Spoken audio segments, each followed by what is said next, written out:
Hello, BookTube. Sorry about the ninja book haul here, but I found an extra package that I either missed or that was dropped off very late on President's Day. And it's from Oxford University Press, one of my favorite university presses, the biggest of all the university presses, and I think the second oldest. I'm pretty sure that Cambridge University Press is older, but I love Oxford, and they sent me a big package, so it's probably a big finished thing. So I thought we'd go through it. I've got a drowsy schnauzer. I've got a couple of drowsy weightlifters here in the place, but I don't have to worry about waking anybody up. But I'll try to be nice and sedate here. This package I'm not going to show it to you because I don't want to move it too much, but it's falling apart. It's got the flaking asbestos just coming right out of it, and so I'm handling it very gingerly. Oh God, even the books are covered in it. Oh my. Okay, what do we got here? Oh. Okay, there's more than one book in here. Great. All right, fantastic. I love Oxford books, so that works for me. So this is an advanced copy. The Oxford, they send you just a bland advanced copy. Often you don't even get the cover artwork, and that's the case here. You're not getting cover artwork. So this is by Francine Hirsch, and it is Soviet Judgment at Nuremberg, a new history of the International Military Tribunal after World War II. I don't know why I'm showing you this. You're never going to see this in the bookstore. This is the title and the subtitle seem a little bit at odds. One, the title is about the Soviet participation in Nuremberg, which is a fascinating subject, and the subtitle seems to make it just a general court history. Let's find out. Organized in the aftermath of World War II, the Nuremberg trials are a landmark event of the 20th century and a major starting point for conversations about transitional justice, international law, genocide, and human rights. Yet even with all the popular and scholarly attention the trials have received over the last several decades, its story remains incompletely told. In this groundbreaking new book, the author presents a new history of the Nuremberg trials by restoring a central and missing piece, the role of the Soviet Union. While many believe Nuremberg was primarily an American project, Hirsch debunks this myth, arguing that it never would have happened without the insistence of the Soviets. How incredible! What's more, Soviet Judgment at Nuremberg illustrates that the trials did not turn out how Moscow had envisioned them, as a public demonstration of Nazi guilt. The accused were allowed to launch a vigorous defense. Allied war crimes were exposed in open court, and the Soviet Union was cast as a co-conspirator of the Nazi regime. None of which the USSR expected, and obviously none of which they wanted. Ultimately, Hirsch claims the trials were a failure for the Soviets. Using extensive research from former Soviet archives, that's what I was wondering about. I was wondering if maybe that's what occasioned this. Many of which were off limits during the decades of the Cold War, this book grants readers a front row seat at the Nuremberg courtroom and takes them behind the scenes to bar rooms and back rooms where the prosecutors traded secrets, forged blocks, and leaked information to the press. With this new information, readers will gain a fresh understanding of Nuremberg as the Cold War battleground and a new appreciation for a post-war movement for international human rights. Oh man. Okay. All right. I'm on board, to put it mildly. Oh man. Okay. Well, I have, as you know, if you suffered through my history library tour, the history part of my library tour, you know that I have a few books on the Nuremberg trials, and I've read a great many more than that, and they fascinate me. For a whole bunch of reasons. It's all the elements of a great courtroom drama, only it's real, and meticulous records are kept so we can reconstruct virtually everything. And you've got a rare instance, an instance that's almost never provided by actual legal thriller writers, of having pure evil in the dock.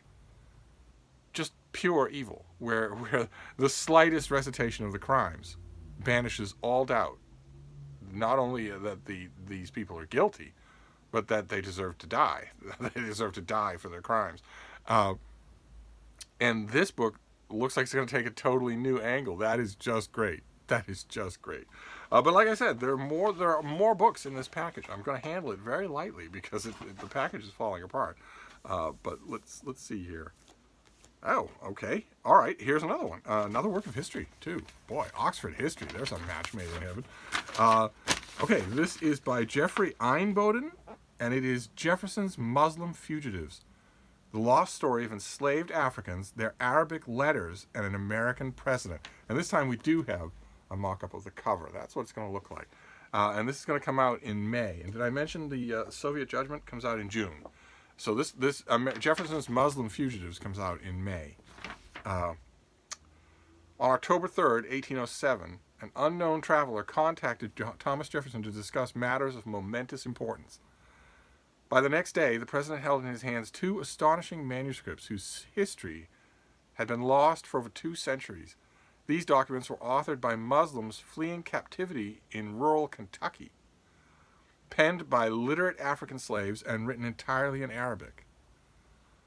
Dilating out from the pivotal year of 1807, this book by Geoffrey Einboden tells the tale of 2 escaped West Africans, centered in the life and legacy of Thomas Jefferson and how he intervened on their behalf.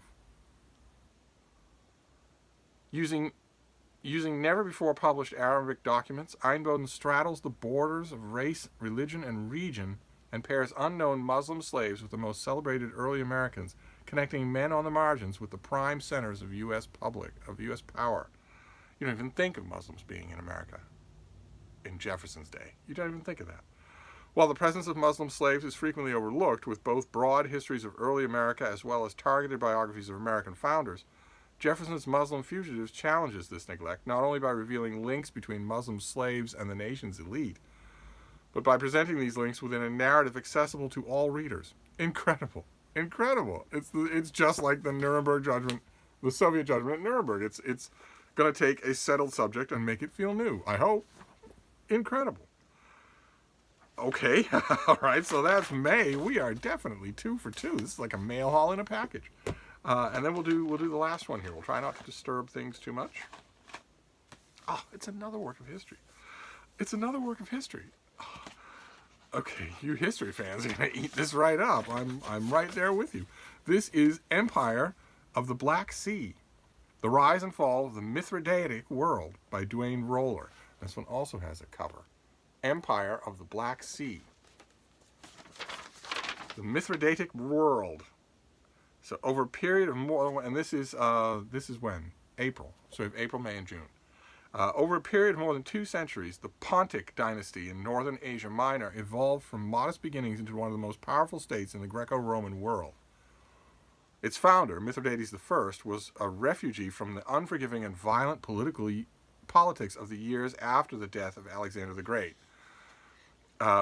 And some of you will know another Mithridates from considerably later, who bedeviled Rome and for a long time was their bugaboo.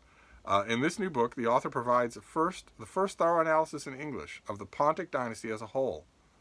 While much of the modern interest in the ancient Pontic kingdom has centered on the career of Mithridates the Great, he is merely the last representative of a dynasty that began in the early 3rd century BC. That Mithridates the Great was the one I was talking about. In contrast, the author uses much of his book to explore the origins of one of the most important Hellenistic dynasties not founded by a successor of Alexander the Great. I wonder what kinds of sources. What could the sources possibly be?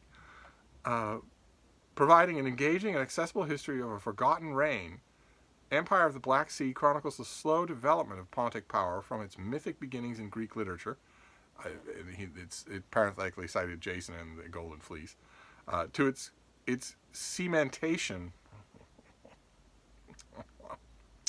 It's a perfectly prominent word. To its cementation as one of the major regional states in the Hellenistic world. Okay. So the author, Duane Roller, is a professor emeritus of classics at Ohio State University and the author of a book called Cleopatra in 2011, a book called Cleopatra's Daughter in 2018, and a book called Eratosthenes' Geography in 2010. I wonder, this is an advanced copy, and so I don't know what it's going to have here. I would love to know, just even briefly, what sources. It's not going to have them, though. It's not going to have them in here. I would love to know what possible sources we could have for getting into any kind of detail, especially about the early years of. I mean, Mithridates the Great, maybe. but maybe there are sources that I don't know. I had no idea there were Arabic documents in Jefferson's day that he had in his hands. So, okay, well, that was what was in this weird, mysterious Oxford bag. It was 3 works of history, serious books of history from a great university press. If you're a history fan, one of these has got to do it for you. So we have Empire of the Black Sea, the rise and fall of one of the bête noirs of the Roman Empire, from its very beginnings up until Mithridates the Great. Then we have Jefferson's fugitive Muslims. I don't know why I'm showing you these. This is not what the books are going to look like. These are just advanced copies. So we have Empire of the Black Sea. That's what the cover is going to look like. And this one comes out in April. And then in May, we have Jefferson's Muslim Fugitives. That's what this is going to look like. Which is not just confined to Jefferson. I mean, this is not going to have an index either. No, it doesn't have an index either, but it's not just confined to Jefferson. It sounds like it's going to range over the whole of the Founding Father era. And shine a light on the Muslims who were in America at the time as slaves.